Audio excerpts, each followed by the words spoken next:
at that point, you're not there to play it safe. Like if you're not taking risks, you're not competing. They're empowering. I mean, anybody who's done a CrossFit workout, you finish your CrossFit workout and you're like, I'm on top of the world. Yeah. Like a hunger for competition and like that super intense structure, routine. I still had that desire. Listen to the way people feel and the motivations for doing the things that they did.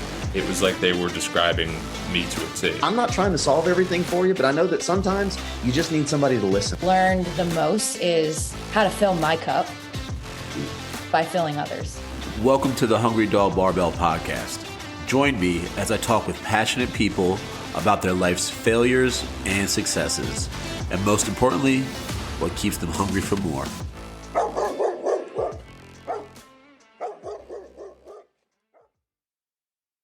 All right, what up, dogs? Welcome back to another episode of the Hungry Dog Barbell Podcast. I'm joined by Kyle Shipp. Kyle, I have a little story for you, right? Okay, brother.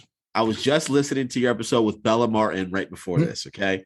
And you told a story about seeing her in passing, but like not really getting to have a conversation until you get to the airport. So I have a similar story.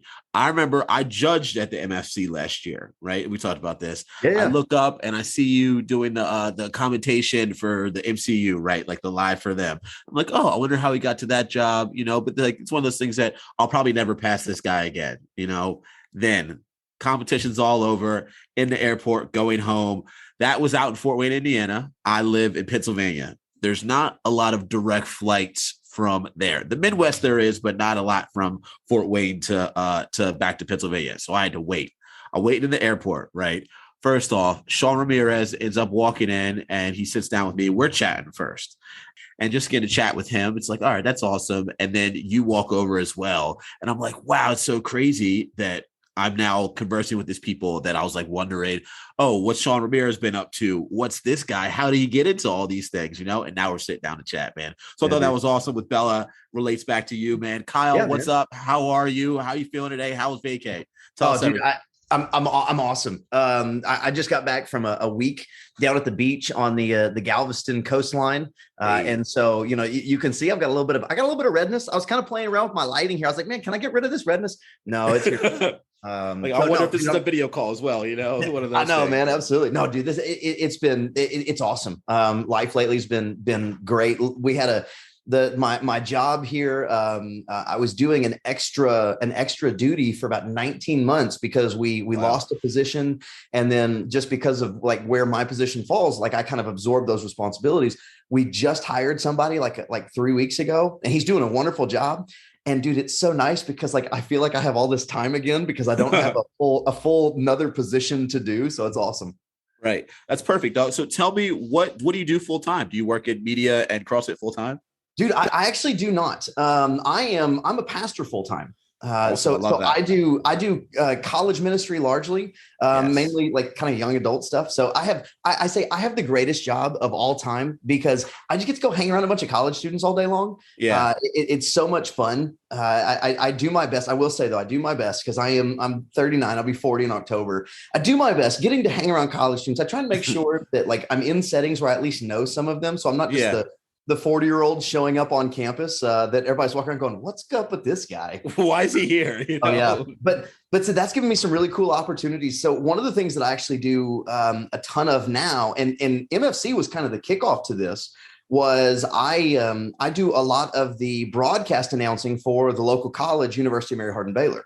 Yeah. So this past season, I did baseball, softball, and acro and tumbling. Acro and tumbling is a growing sport. Absolutely awesome. Y'all got to watch it if you haven't ever seen it. Yeah. So I get a chance to do that within the world of broadcasting. So that's kind of the two things that make up my career. Yeah, that's awesome. So I'm sure you were prepared to talk in front of people through your pastor duties and being at the church and being a personal man. We'll come back to that stuff and like building out your personality, right? I want to know next. So you're in the Midwest right now. Where do you live? What state? Texas. Are you a Midwest born and raised person? Where'd you live your whole life? Where'd you grow up at? Dude, I am currently sitting, I'd say I am currently sitting about 8 miles from where I've lived most of my life. Wow. That's awesome. So I'm one of those guys, I'm one of those guys that quite frankly, I used to make fun of, those people that like, they grew up in kind of maybe not a small town, but kind of a moderate sized town. Yeah. And then they just never really left. So I once I graduated college, we moved about 30 minutes away. I started off as a college baseball coach. I spent 10 years coaching college baseball. Yeah. And so we moved, and then my wife got a better job back in our hometown where she was working. So she was driving. So was your wife your high school girlfriend? Because that's like, oh gosh, yes, absolutely, dude. Love it. It's all coming together. Dude, quintessential. You know, like I am every stereotype that you could possibly put together with me. I guarantee you it's true. And so, yeah, no, high school girlfriend. And so we moved 30 minutes away, and then her job got better. And so it was difficult for her to drive back and forth. So we moved back here. Once I got out of coaching, we moved another 30 minutes away, lived there for 2 years. Then we moved back here because when we had kids and we were looking at like school systems, that it's a great place to live. And I just kind of finally, it took me a long time just to accept, you know what? I really love it where I am, and there's nothing wrong with that. So so that's it, dude. Man, I used to be the same way. Like, and even still now, I'll like crack a joke on like what you're describing as kind of like a townie, right? But so how long did you play baseball? Was that your sport growing up, like all your younger years, or was that just high school? No, that was growing up, dude. My dad was a college baseball coach at the University of Mary Hardin-Baylor, the area that I grew up in. And so I grew up playing baseball. And then when I got into junior high, it was high school, or it was baseball and football. Yeah. And so, you know, played all that all the way through high school, got the opportunity to go to college, played 4 years in college. And so that was kind of my sports. I kind of ran with the main, the predominant sports of the area. You know, we didn't have wrestling. Powerlifting was more just something you did in the off season. And so I kind of chuckle, you know, all the stuff that I do now with CrossFit. I'm like, man, I really think it would have been a lot of fun to do Olympic lifting and powerlifting and all that stuff in high school. Now you see those kids doing that. It's really exciting for them. And I'm like, super duper jealous though. Yeah, for sure. I have these two twin boys, man. They're hockey players. They've been training me like with me for 3 years now, which is crazy to think about. Like they pick up stuff so quickly that I'm always like, they have a plan for after high school. They're going to be seniors next year to like go and do JUCO for a year and then go to a full university. Yeah. But I'm like, man, if you like got into weightlifting and did that in college or powerlifting, like you could take that somewhere. Like these young athletes that are so diverse in all the things they do, you know, oh man, I love to see it. So for you, did you play high school? I mean, did you play football all throughout high school? Or like, were you set on like going to school to play baseball? Where was your head at then? Yeah, baseball was the path that I was going to take. I played football all through high school. Absolutely loved it. I was the little guy. So I was an offensive lineman. Now you've met me, you know that I'm not exactly the biggest guy on the face of the earth. Right. I'm 5'7", 200 and for something like that. You know, when I was in high school, I was 5'7". I was about 215 pounds on the offensive line. So in Texas, they have when I was playing, there were 5 classifications. So 1A was the smallest, 5A was the largest. We were 4A, so we were larger. We just weren't super huge. Yeah. But so I was 5'7". Our 2 tackles, the guys on the ends of the line of scrimmage, they were both 6'7", close to 300 pounds. Our 2 guards were both 6'4", close to 300 pounds. So it was really funny. We had an article written about us in the Austin American Statesman. So I'm about an hour away from Austin. And so we had an article written about how dominant our offensive line was my junior year. And they took a picture of us after a game. And we're all standing there in our positions. And it was hilarious because were you the dead center? Right. And so we've all got it. It's a hilarious looking picture because there's me, this little tiny guy, and there's these giants that are next to me. But all that to say, like, I always knew that I was kind of an anomaly. Like that kind of was the down and dirty, gritty, you know, fast, smart lineman. So I wasn't planning on going and playing college. I was always going to go play college baseball. So, you know, had that opportunity and, you know, had some people looking at me for college baseball. And then I got dumb and I got my heart broke in the winter of my senior year. So I went from 215 to about 180 pounds of wimpy high school kid. So I was still very good defensively, but you know, I didn't have anything on the ball. So whenever I'd hit the ball, you know, I was a power hitting catcher who couldn't hit for power. So lost some offers and some opportunities. We ended up playing local baseball, which actually was awesome. Because now, looking back at it, seeing the way that a lot of my life has been constructed and has played out from there. Like if that wouldn't have happened to me, like I don't know how my life would have gone. Right. And so that's kind of the path. I was planning on going and playing pro baseball. I think that was the time. I think there's kind of in the CrossFit space, there's this point where we all have to realize, like, hey, by the way, those people that go to the games are so insanely good that like I can't catch them. I never had that moment in college or growing up in baseball. Like I was around some really good players, but I always thought that I was never that good. I was better than most of the population. Obviously I played college baseball, but I never had that realization. And so I was always going to play play professional baseball until my career ended. And I was like, I don't know what I'm going to do now. So that's not happening. Yeah. That's funny. That's right. So that's a perfect segue. I want to ask you, like, where was your head at as far as your future? Like, was it just professional baseball? Did you have like any other passions you want to pursue? Like 17-year-old Kyle, take that Kyle, if you can remember him. I mean, 17-year-old Kyle was going to go play professional baseball. Because here's one of the deals is 17-year-old Kyle, whenever we were at high school, we had a couple of scouts that came. They were looking at some other guys, and they were in the area looking at some other guys. We had a left-handed pitcher that was a big kid that was throwing in the 90s. So, they weren't there looking at me, but that just to kind of be nice, they stuck around through batting practice, and they liked the way that I swung, and they were like, hey, what's your name? And really like this, like that. And so, how like when you're 17, like you kind of latch onto that and you're like, oh, I'm a prospect. I'm not a prospect. They appreciated that I had a good looking swing. But it feels good to say that about yourself too, right? Yeah, that's right. Yeah, absolutely. And so I mean, that's what it was going to be, dude. I grew up with baseball. That was always the plan, dude. Even through college, that was the plan. Is I was gonna, I wasn't at University of Texas or I wasn't at LSU, but I was gonna earn a bus ticket. Just give me a bus ticket, send me to a single A ballpark, and I'm gonna work my way up to the majors. Yeah, obviously didn't happen. And literally when that happened, there was this moment where it was like, well, I got a degree, but I don't know what I want to do. And so at that point, like there was a very short window of what am I going to do with my life now that I'm graduated? That's deep. So I feel like this is going to kind of lead into that. Where does your faith stem from in the timeline? Were you raised in the church? Like, did you have other men around you, elders around you that brought it to you? How did you discover that part of yourself?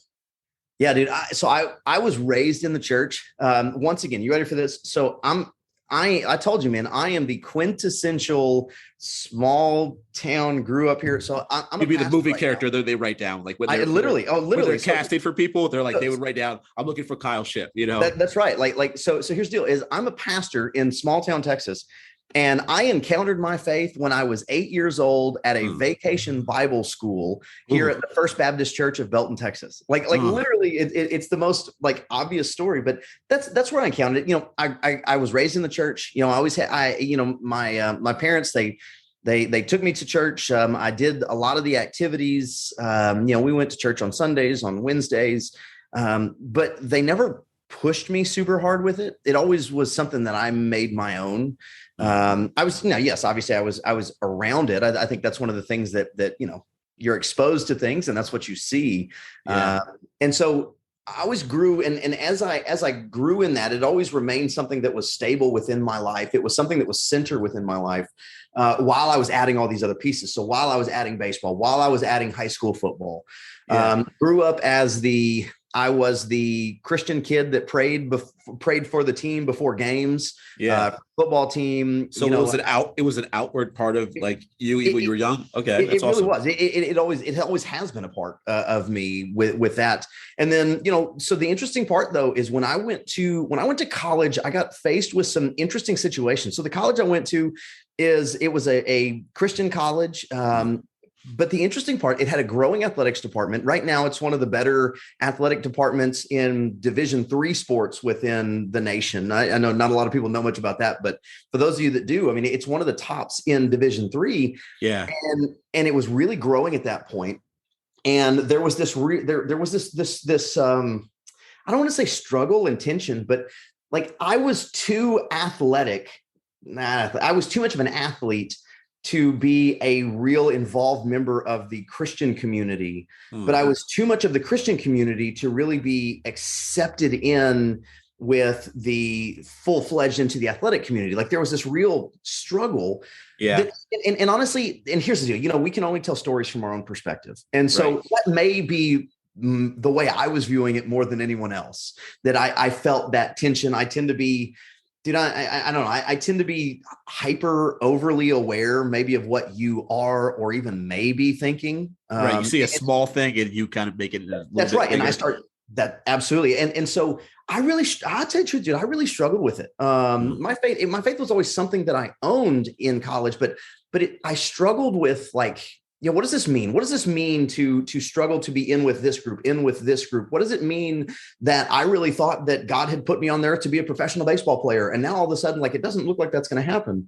Yeah. So that's part of why I'm so interested in college ministry now, is because I think when we get into that point, a lot of people at some point just kind of, they just kind of say, okay, you're in college, you're an adult. And it's like, wait a second, like, we're not always equipped to deal with like all of the things that come at us. Not that somebody needs a pastor to tell them what to do, but yeah, sometimes we just need somebody there to care for us and listen to us. And that's why I do what I do now.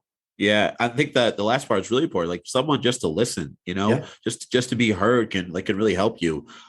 Did you feel like you had someone to listen to you when you were having those conflicting like identities back then? Not at first. No. Not at first. And that was really hard as a freshman and sophomore. As the last half of my sophomore year and as a junior, I made a real new group of friends. A lot of them were freshmen on the football team. So it was interesting because I was on the baseball team. They were on the football team. There wasn't tension between the baseball and football teams. It just different seasons, different groupings. It just, you didn't always overlap. But I made those friends and got involved with a guy named Seth Chambliss of the Fellowship of Christian Athletes. And Seth really reached out specifically to me because of my involvement in spring sports. He had a lot of fall sports guys, needed some spring sports guys. And that group right there actually became kind of a core group for basically the rest of my life. A lot of that group were, you know, they were in my wedding. I still talk to them to this day. We chat all the time. So yeah, that's awesome. Yeah, so like on this topic, I was going to bring this up later. I'm going through your podcast episodes, like learning a little bit more. Yeah. And I believe it was your first one that you had a fellow pastor on that is also a CrossFit gym owner. What's that like to have him around and for you yourself to be someone that can identify like both identities? You know, you don't have to be like this, my athlete side's going to conflict with my faith side. What's that like to be that representation for other people? Yeah, that was cool to get a chance to talk to him. You know, that was at a point when, and I know it still is a deal, but that was a point when like the personalized leaderboards were really big on the CrossFit leaderboard. You know, you could go type in pastor, type in dad, type in nurse, you know. Yeah. And so was the deal is I went and typed in pastor. And so on the pastor leaderboard, you know, I think I finished second behind him, and he stomped me, blew past me. And so I called him and just said, hey, can we talk and kind of do this podcast? And I'm trying to start up, and kind of told him my vision for it, and had a chance to talk to him. And that was really cool. So he's in Washington. And so that was the first time I ever got a chance to talk to him and really just kind of listen to his story and his heart and kind of see the way in which that plays out. Cause I think even at that point, you know, I told you, man, I have this tendency, like I want to be at the top of the mountain. So if I'm going to play baseball, I want to be in the big leagues. If I want to do CrossFit, like I want to be at the games, like, and there has to be that realization. There has to be that click where it's like, hey, it's okay to do CrossFit, to enjoy it as a hobby, to enjoy it as something I do within the space of media, right? And not feel like I have to make the games. Yeah. And talking to him was a big one, because you know what? He was entrenched in the community. He was just trying to help people get healthy. And he was effectively the fittest pastor in the world. He didn't like it when I called him that,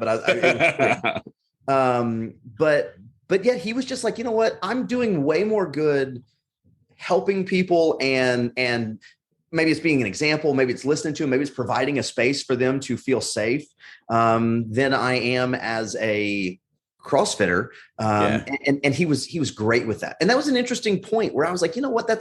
It's okay. It's okay to be more of a human than you are a CrossFitter. Yeah.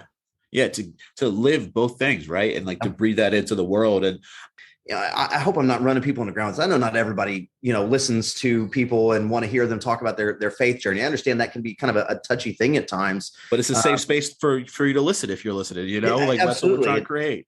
And it's interesting though, because I try and do that as a pastor too. So there's this thing that happens in ministry where so often because we spend a lot of time talking, we spend a lot of time where people are listening to us, where people are asking us questions, where we are viewed as maybe the expert of the scenario, when really so much about the space of ministry is actually just like, hey, how are you?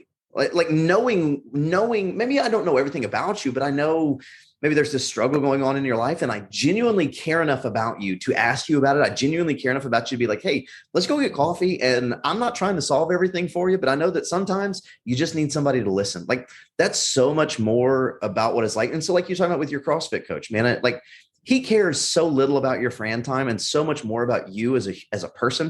It's the same thing in ministry. Like I don't need you to be able to recite the 6 things that I just said in my sermon. What I need you to do is I need you to feel safe enough to be like, hey, Kyle, I'm really struggling. Can we have a chat? And, be able to do that. And you not feel pressured, you not feel scared, something like that. Yeah. Not feel judged. I mean, right. when I felt that someone else cared so much, I mean, your family does too, but it's like a different feeling when it's going to be an outside person, knowing that someone else is so invested in me. I reinvested in myself at a time where I felt that I wasn't doing anything for self. I wasn't trying to build, grow. So that put me like on a great path, so if we as humans can do that for other people, it's one of the best things we could do, Oh yeah. Well, and that's so much of, and you'll forgive me if I'm jumping ahead of where you're going here, but I mean, that's so much of my story even, because a lot of Faithfully Fit is more about just supporting people and making them feel like they actually matter. I mean, a big turning point in my life was the day that I left my house to kill myself. I was a pastor, man. I was living the life that people are like, oh, that guy's got it all together, dude. And I walked out of my house because I was so overwhelmed because I didn't understand the world of success looks different within the concept of ministry, because like when you're dealing, and not even within ministry, but within the concept of interpersonal relationships, because like in interpersonal relationships, success does not necessarily look the way that it does in other realms. If I'm in sports, success is winning and losing. Yes. Are there other aspects to that, to success? Yes. I mean, there are some horrible people that I would not call the greatest people in the world that were great coaches. Yeah. But when we're talking about interpersonal, like, dude, if I'm a really good person and I'm a really good friend, or I'm a really good pastor, like, we don't always see that turn out in the fact that like we're super popular, or we have a ton of people showing up, or I'm selling books, or I'm like success sometimes that was interpersonal, it doesn't always show up. And for somebody like me, who was always driven by success, I told you, man, I always wanted to be at the next step. Dude, when I got into ministry, like I thought I understood what success looked like.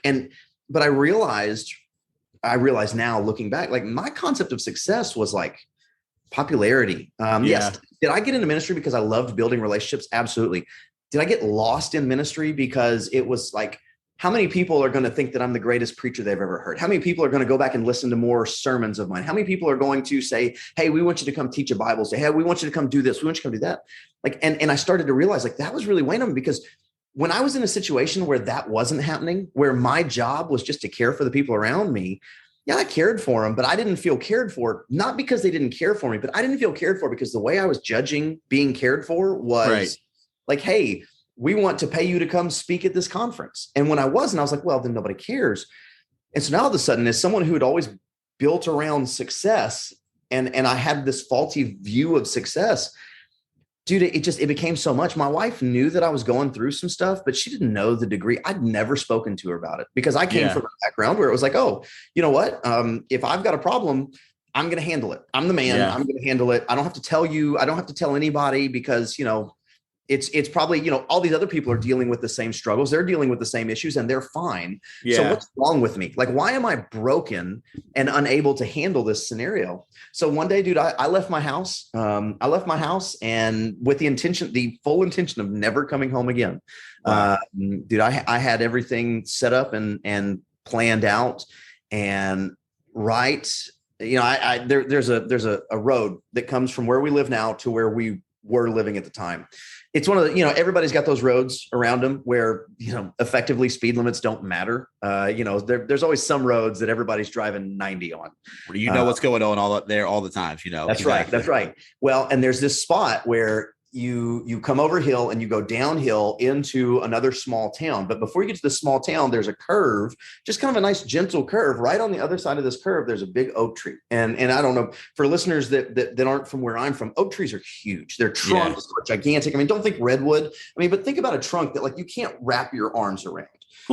They're huge. And so I had a truck and I was up to 112 miles an hour. I had the airbags turned off. I had my seatbelt off because my big deal was I wanted to make this look like an accident because I didn't want my family to be left with the stigma of that pastor who had killed himself. They were going to go through enough already. I just wanted them to not have to deal with people looking at him sideways because, what was he into? Why did he decide to do this? Right.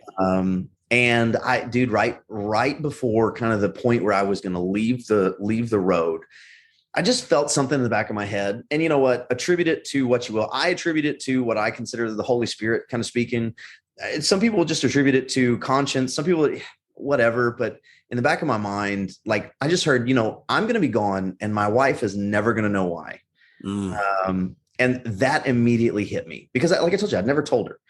So I swerve right at the last second. I swerved back onto the road. I almost flipped my truck in the process, which is, would have been the ultimate irony, wouldn't it? Right. I go home. My wife is at home and I just broke down and told her, I was like, I almost just killed myself. Here's how I almost did it. Here's why I wanted to do it. And she broke down. We cried for hours and hours. Wow. But the biggest deal was because I felt broken and I felt like something was wrong with me. And it's so much because I didn't share any of that. I never had the opportunity for someone to tell me, hey, like you're not broken. Like maybe there's some thought processes that could be changed and altered, but you're not broken. You're not, there's nothing wrong with you. And so now that's kind of what I do with Faithfully Fit is I try and open up the world to people that maybe feel isolated because depression and anxiety, PTSD, and all of these things, like they want to isolate you because you don't want people to know that something's wrong with you. Right. And so now I just try and open that up to people. Yeah. And man, for the person that's supposed to be the strong one and like the rock for so many others, that's hard to then open that back up. Right. But we have to really do that work to make sure that we do so that we can set the example and kind of double down on it. But man, I personally know how hard that can be. And like back on the views of success on the interpersonal relationships, man, I've struggled with that. But it's like, you look back on instead of like the big grandiose moments that some people get to share with others in their success for like a CrossFit Games athlete being up on the podium in the celebration, we get to have like and stack so many small intimate moments with people that I mean, everyone's going to have their views of success, but I wouldn't trade that as someone that like kind of works in the same sphere as you. For me, those small moments where you like someone shares something with you because they can trust you, it's like, oh man, those are huge. But man, that's a lot right there. Those thoughts of like, I still have to like worry about what's going to happen on the earthly side as I'm thinking about transitioning, all that, man. Yeah. So I want to go back to how you became a pastor, but let's talk about that a little bit first. What was your next steps? Like after you broke down to your wife, how did you continue to like open up and make sure that you were like feeling heard and all that stuff?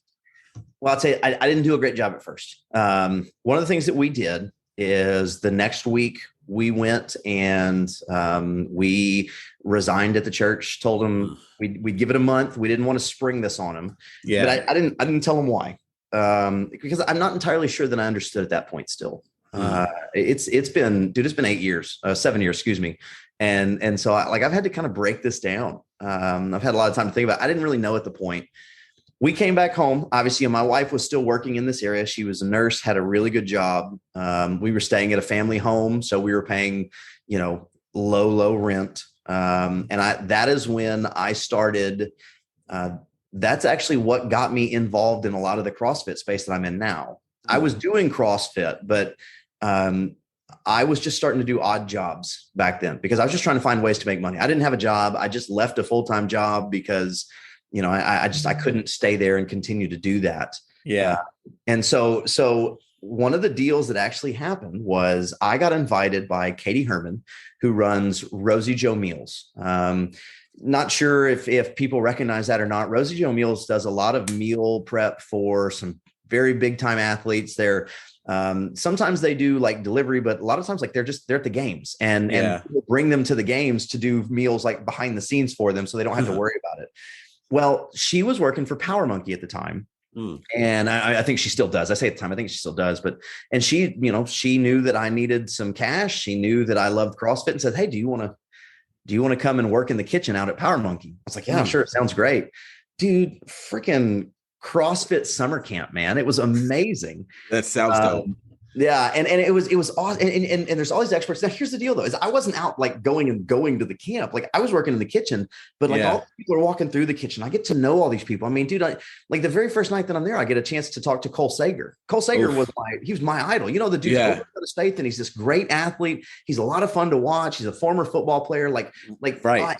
Dude, I sat down and talked with the guy for like 30 minutes. You want to talk about one of the most genuine people you've ever met in your life, by the way.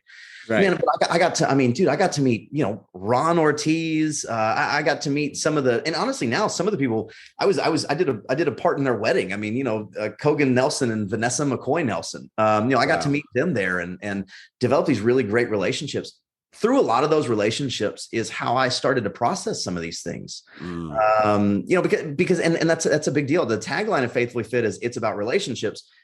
Because it was through those relationships that I started to see that I had grown up in a small world, and there are really wonderful people in that world. But the more that I expanded that world, the more that I talked to, the more that I got a chance to hear other people's stories, the more that I realized that some of the things that I had dealt with and I had gone through, that I was going through and that I do go through, everybody goes through them. Right. And not everybody, but so many people go through them. And the more people that I was starting to bring and put in my life as these real high quality, awesome people who loved some of the same things that I loved, like the more fulfilled I felt, not in anything that I was doing, but just in having them there, like getting a text message from some of my friends, it shows up and it's just like, "Hey, what's up, man?" And you're just like, "Oh, that's awesome. Like, I'm excited to talk to you." And that's kind of how I started to deal with that is understanding that I had reserved one part of myself for me, for the inner thoughts. And I had reserved one part of myself to interact with you on the outside, but neither one of them had cross it over. Yeah. All of it. Yeah. Like none of them had all of me. And it was CrossFit. And more so, it was the people of CrossFit that actually helped me to bring that back together. That's beautiful, man. Being able to share like what you feel is your more authentic self with people for the first time. Oh my God, what a feeling. Yeah, dude, absolutely. So now taking it back a little bit, right? Yeah. You're coaching college baseball. Mm-hmm. What's the timeline like for when you become a pastor, a junior pastor, all those things, taking on roles in the church? When do you start doing that? Yeah, dude. Okay. So when I was my first 5 years, I was at a job 30 minutes away from here in Georgetown, Texas, called Southwestern University. Okay. Small school.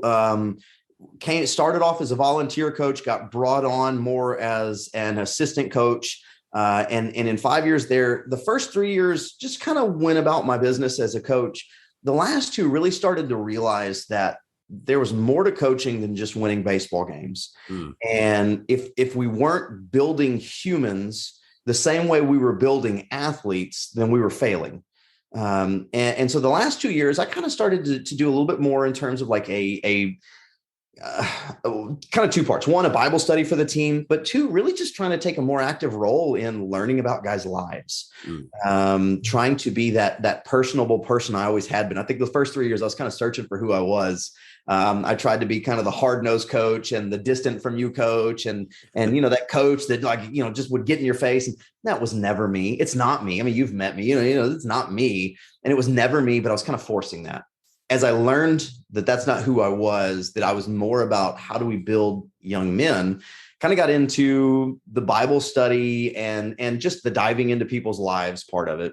When I moved from Southwestern to University of Mary Hardin-Baylor, where I coached the last 3 years, UMHB was much more Christocentric. And so they wanted me to expand some of that. And they wanted me to teach and but like teach Bible studies. And so I got the chance to go in front of a lot of students at times. I got the chance to go in front of a lot of the staff. A funny story with that is so one time I taught a Bible study for the staff, the faculty and staff, the first day of school. Kind of a big deal, really honor to me, or it was very honoring to me. And so I went and I teach. And so the executive vice president walks up to me. So keep in mind, this is my boss's boss's boss. Okay. Walks up to me, pats me on the shoulder. I go, Kyle, boy, that was amazing. He goes, I think you might've missed your calling. Wow. And that was nice. Wow, boy, thank you so much. I'm very honored. And so I turn and I say, wait a minute.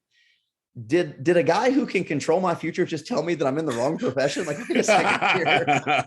What's the next call going to be like, right? Exactly. And so now the deal is we were very successful. And we had a great pitching staff. I was the pitching coach.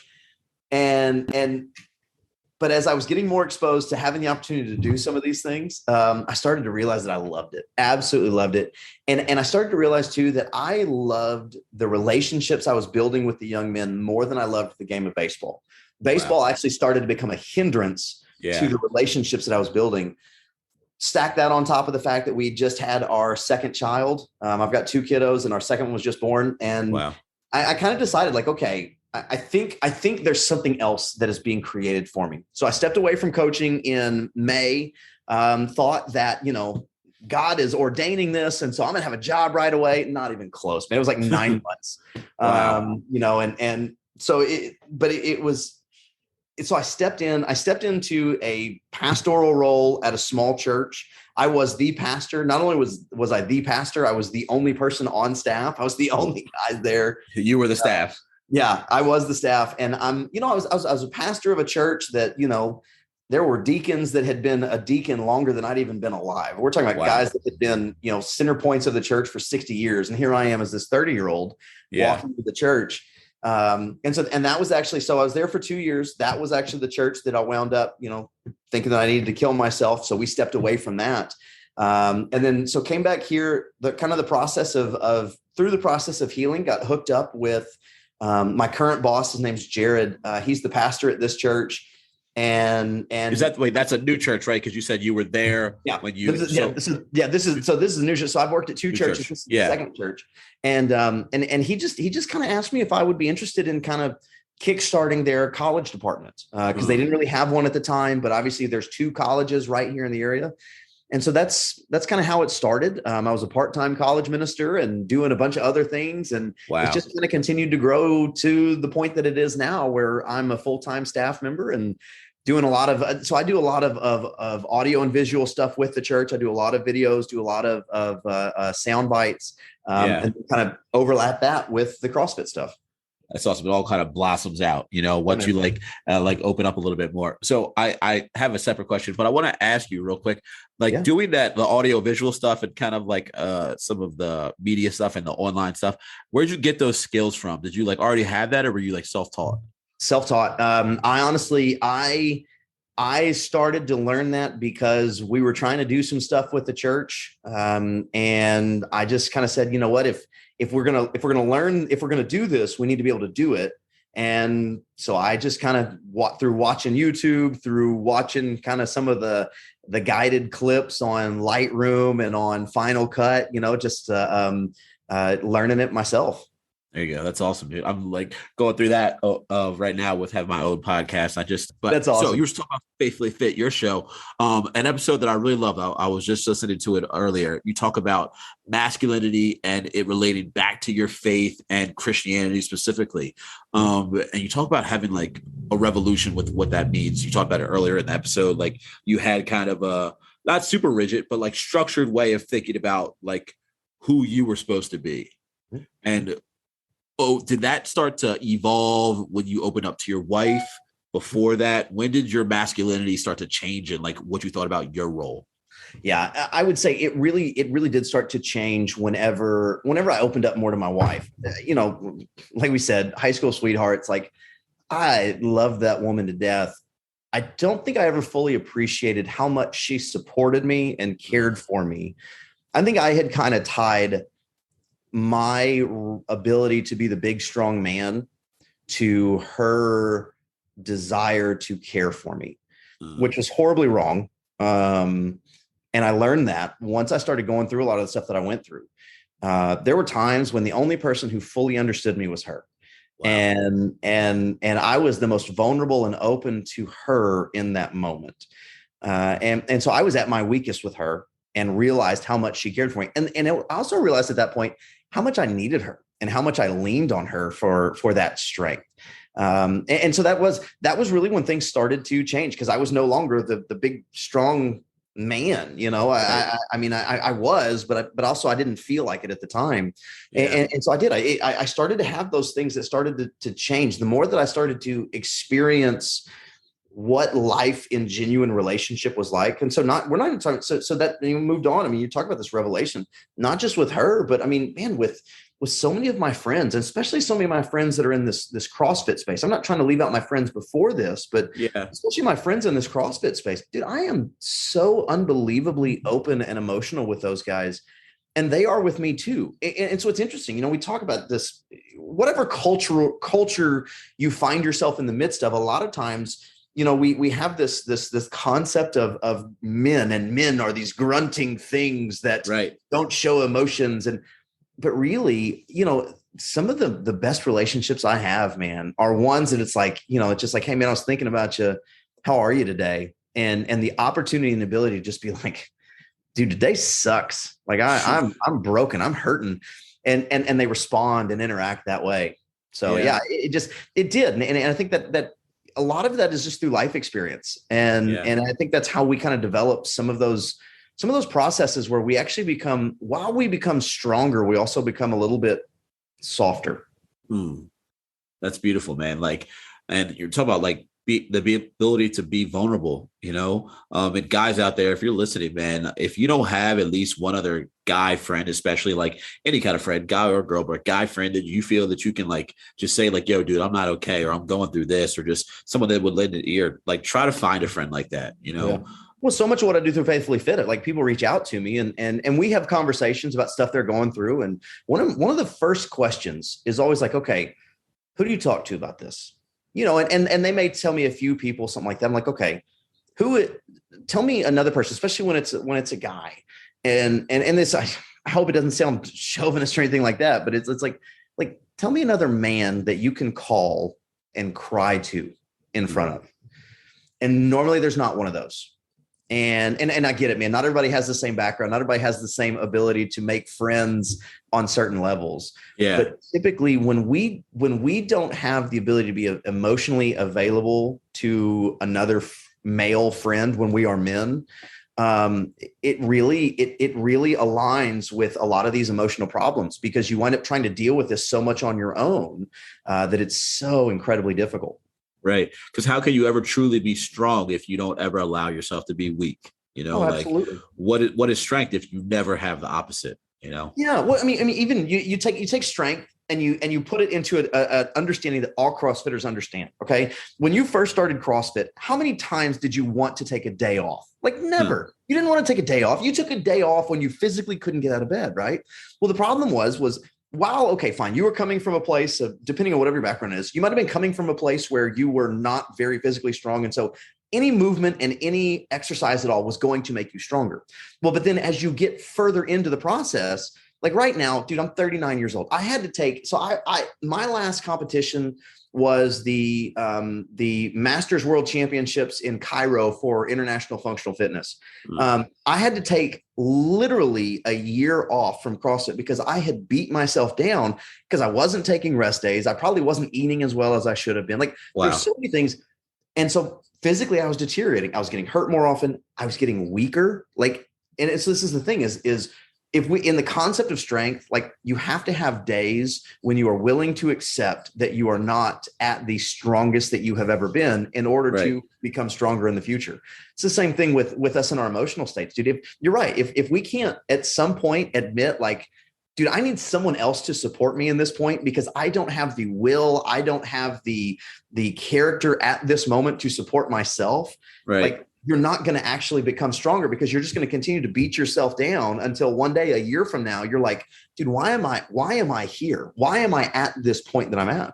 Yeah, the gains are made through recovery. I mean, that's when you get stronger. It's like you're putting the work in when you're working, but after when you're doing the recovery work, that's when the strength actually comes in. You know? Absolutely, man. So we talked a little bit about CrossFit too, and all the things. Let's talk about what was at the very beginning, the MFC. How did you get to that point to work for MCU and do that live broadcast? Well, so I told you, man, some of those relationships, the relationships that I never ever would have had I killed myself that day, were that they started with Katie Herman and Rosie Joe. And through that, it moved into some of the people that I would be introduced to because of that. So that Rosie Joe decided that next January at the Fittest Experience in Austin, they were going to put together a team. One of those team members was Eamon Coyne, who is one of the directors of Masters Fitness Collective. Shout out to Eamon. Yeah. And so, and so through Eamon, I got to know Bobby, I got to know Jamie. And then there was a whole nother group of guys that after I competed at the inaugural MFC in 2020, that I got introduced to from that. And so through a lot of those conversations, it was actually really funny. At that initial MFC, we were just sitting around during some downtime, and I showed them a clip because this was coming out of COVID, so like we all had more time than we had ever had before. And so I showed them a clip. My son is he's a little speed demon. I actually, one of my tattoos. So this is angel wings for my daughter, Abby Angel. And this is the flash symbol because my son, he has speed that I don't know where it comes from. He didn't get it from me. He didn't get it from his mother. His mama will say she used to be athletic. She was never athletic. So, but he's a little speed demon. So he was a little running back on this flag football team. And so from the sidelines, I had taken some videos. And so one day I was bored because, we'd been sitting around our house for 3 months doing nothing. And so I made a highlight clip of Gary and I put crowd noise in the background and I did the announcer voice and I was doing all this and I showed it to these guys. And they loved it. They thought it was great. Well, so then as stuff started to progress for the future, so for the 2021 MFC, they didn't have announcing at that one, but they were like, hey, we need to put Kyle in the booth. It was actually Heath Moody who was the one who was pushing that the most. He's like, hey, we need to put Kyle in the booth. And I mean, I was blown away, but I was like, oh, that's great. But I was like, oh, no way, no chance. Well, whatever. Yeah. Yeah. Well, and so then when 2022 came around, they're like, hey, we're going to do a broadcast. Because initially the talk was for me to be an announcer on the floor. Mm-hmm. And I was like, well, I was nervous. I was like, I've never done that. I mean, granted, I'd never done a broadcasting before either. I was like, okay. I'd heard so many really good floor announcers through all of the things that I had done. I was like, oh boy. But so then they were like, hey, we're actually not going to do the floor. We're going to do a broadcast and we'd like to try, putting you on there. And they were basically like, look, you do whatever you want. Like, however this works. And so I was just learning as it went. So I got that opportunity and I was just kind of learning as it went. And I was super nervous because I was like, how is this going to play out? I don't want to be one of those announcers that just talks nonstop and to fill space says stupid things, like you don't want to be that. I'm not comparing myself. More what I'm doing is I'm comparing myself to like the realm of baseball and football, where sometimes like announcers sports on ESPN, they're so I'm not. Please understand, I'm not putting down announcers in the CrossFit space. Like this is what would show up on Hiller is Kyle should mad about Chase Ingram or whatever. And so, but no, I'm not putting them down. Like it's more like when you're watching like football and some guy starts talking and you're like, that's clearly not what's going on here. Like, are you watching the same screen? Yeah. I didn't want to be that guy. And so I put in a lot of work, a lot of background, trying to make sure I knew like if people had been to regionals, if people had been to the games, like I wanted to be able to speak knowledgeably about them, because the one thing I really want to do when I announce is I'm not there for myself. Like that's one of the big deals is I'm not here for me. I'm trying to make a big deal of you.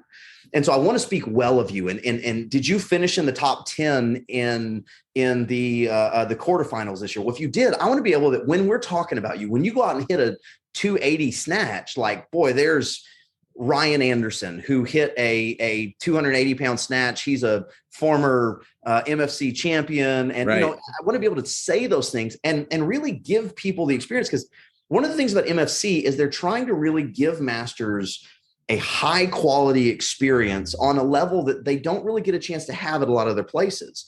because MFC started to happen whenever they first contracted the numbers at the games and took them off of the broadcast. That's when the group for MFC really started to become active. Yeah. And they've kind of continued that. And so that was my goal. I wanted it to be as high quality as possible.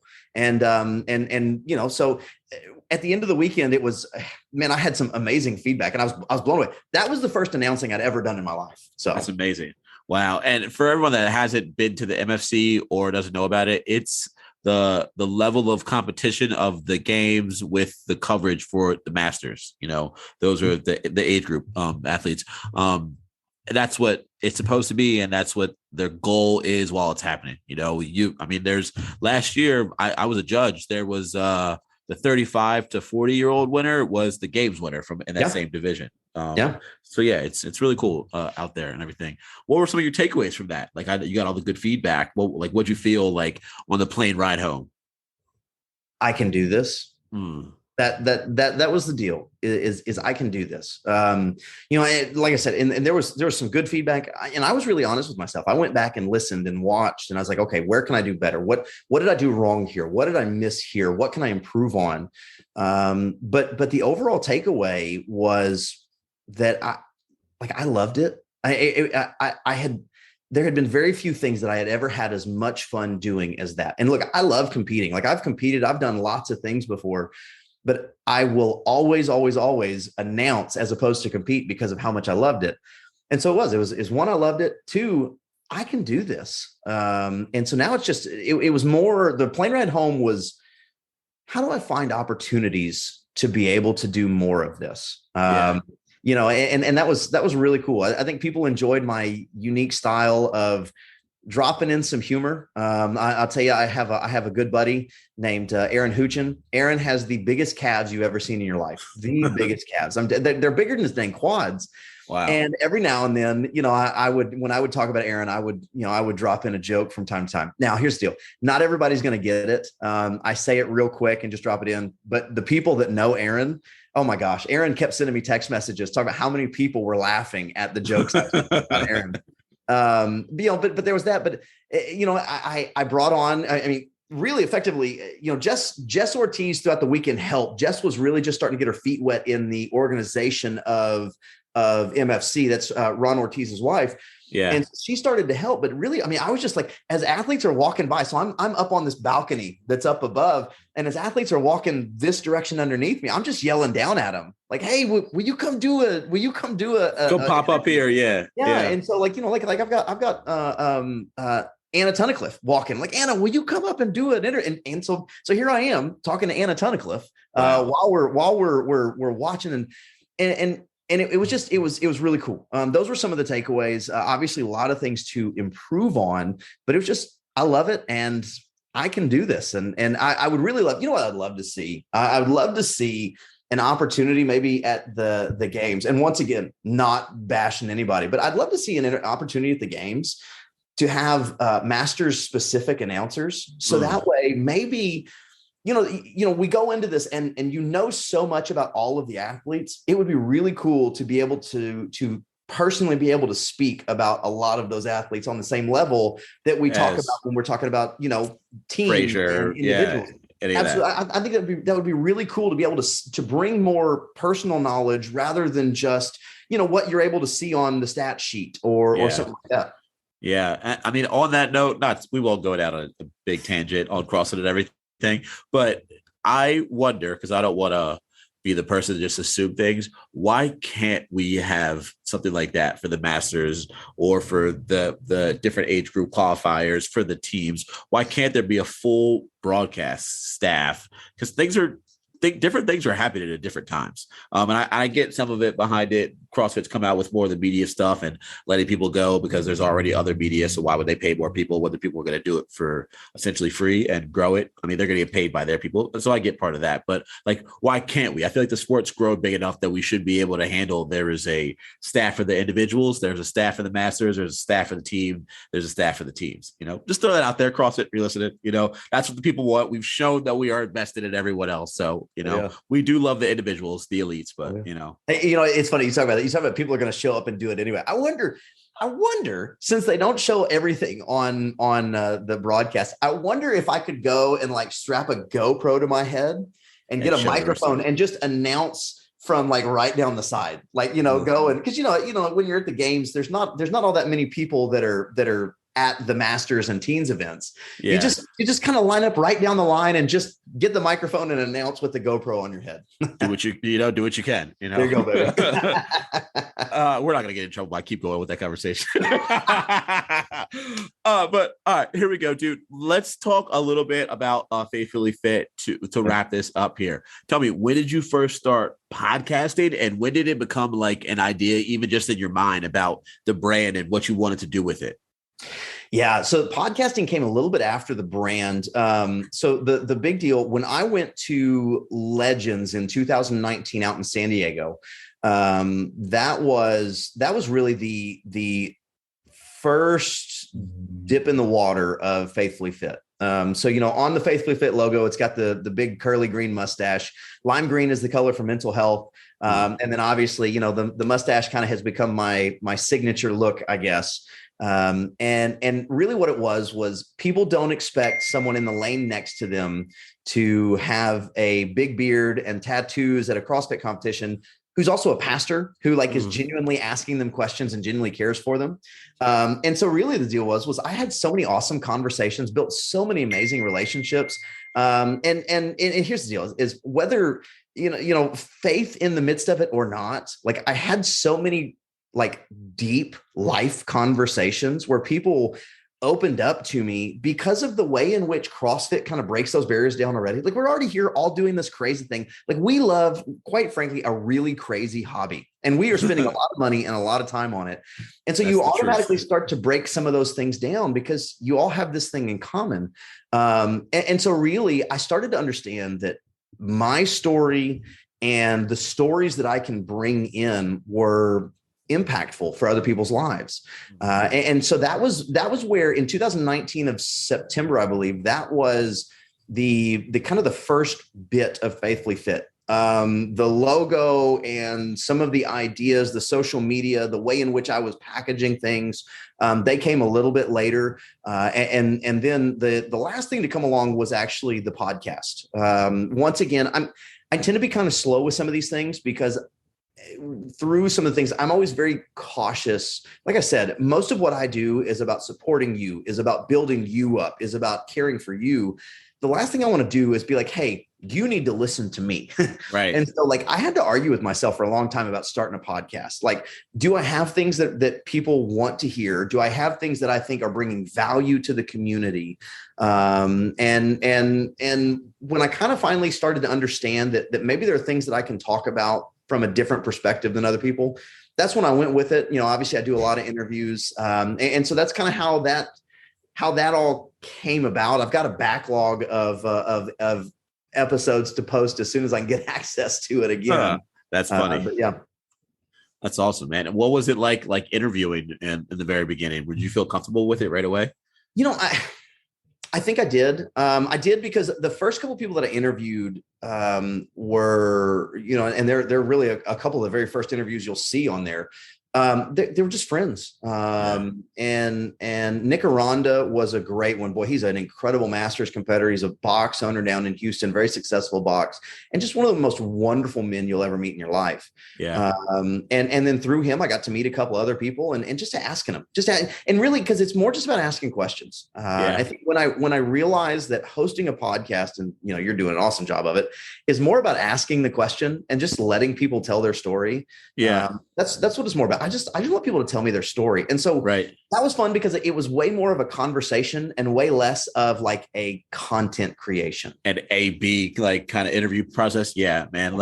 Dude, it's having this many episodes. I'm like, yo, I have to go find someone that I want to hear from. And then I feel like I could speak with back and forth, generate chemistry. So then hey, when someone like you comes on and you feel a relationship right away, it makes the thing that you do easy, So that's the benefit that I get out of it. It's man, I just want to learn from people. I've always been a curious person, just like knowing stuff about people. So I find it more difficult to keep going out and finding those people. And then also just sending a random cold call to someone like, hey, do you want to come on and channel the podcast? Is like, it's always going to be weird because you can't convey, yo, dude, I just kind of want to like hear from you, like through a message. It like doesn't always ring true, Well, and that's one of the interesting things that I like. Podcasts are really a lot of the stuff behind the scenes is a lot of work, but podcasts are also a lot of work because, like you do, you've actually got to be out meeting people because right. a podcast where you and I don't have any, because like as soon as you messaged me, like I remembered our conversation